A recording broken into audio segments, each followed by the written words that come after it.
Got my eyes straight ahead, got my head in the game. With the red light on, I'm just waiting for the change. Keep my head down low. So I'll tell you what I think. I think this is all a big smoke screen. The whole reason why we have the World Economic Forum speaking up about this treaty, this pandemic treaty that they're trying to push forward. The World Economic Forum has been placing its own people within positions of power, positions of government for the last couple of decades now. It's not just coincidental that we have a government like the current Albanese government here in play that are so left leaning that will not push back, will not kick back against anything that an organization that the WHO or the WEF are trying to propose, against any kind of proposal they are pushing. There is no way that an Albanese government would push back. And why is that? Because they've been planted, because the WEF have been working for all these years and putting these people in place. That's why they're in place, to bring about the plans of the World Economic Forum, Klaus Schwab, and all those, his ilk. This is why we have people like Trudeau in Canada. This is why nations are starting commissions like what we have here in Australia, like the E-Commission.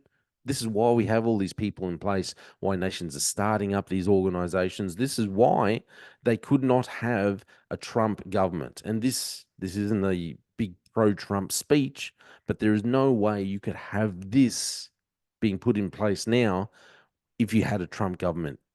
You couldn't have it. You have to have someone who is malleable, like old Smokey Joe.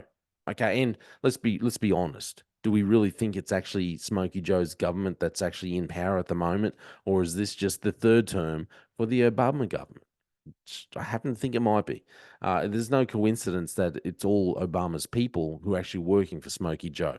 The man can barely speak a coherent sentence, and yet we're supposed to believe that he is the leader of the free world. There is no, it's not a coincidence that the WEF has been working tirelessly for decades, placing its own people in positions of power, and that now in 2024, on the 27th of May, in Geneva, Switzerland, we're going to have these talks, and these member states are going to be giving over. And yeah, they're right. It's up to the member states, but the member states are being ruled by the people who the WEF have put into power. They've been planning this the whole way.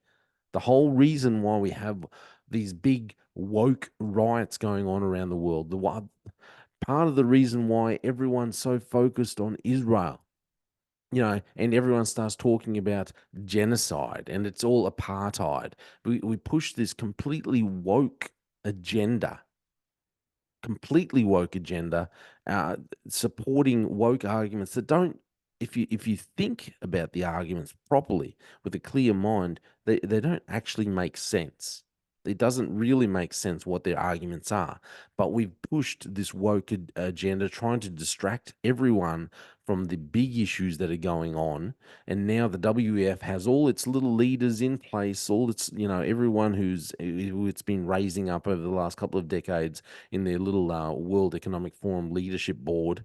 It's put them all in place, and now they're going out. They'll just send all their bureaucrats over, and they all agree to it, and they will be ceding authority to the United Nations. I think that's what's happening. Is that a bit far fetched? Am I stretching it a bit? What do you reckon?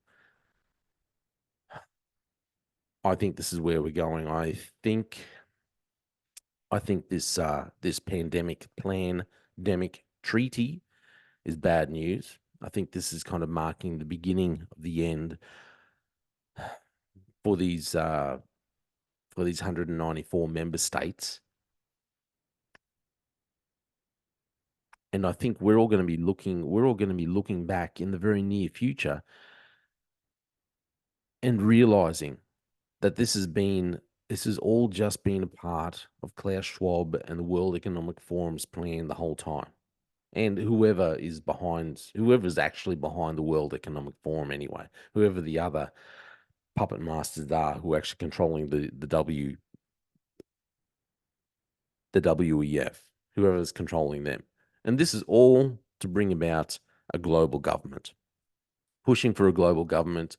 So as soon as this all gets signed off, a short time later, we'll suddenly have Plandemic X will be on the scene. You know, the pandemic, the disease X will be on the scene. You know, the disease that nobody knows about. It's all hypothetical. They just happen to have a vaccine ready to go for it. So that'll come on the scene, and then they'll all turn up and say, we told you so. Oh, you better cede authority. You better allow us to do whatever we want. We'll come in. We'll make the rules.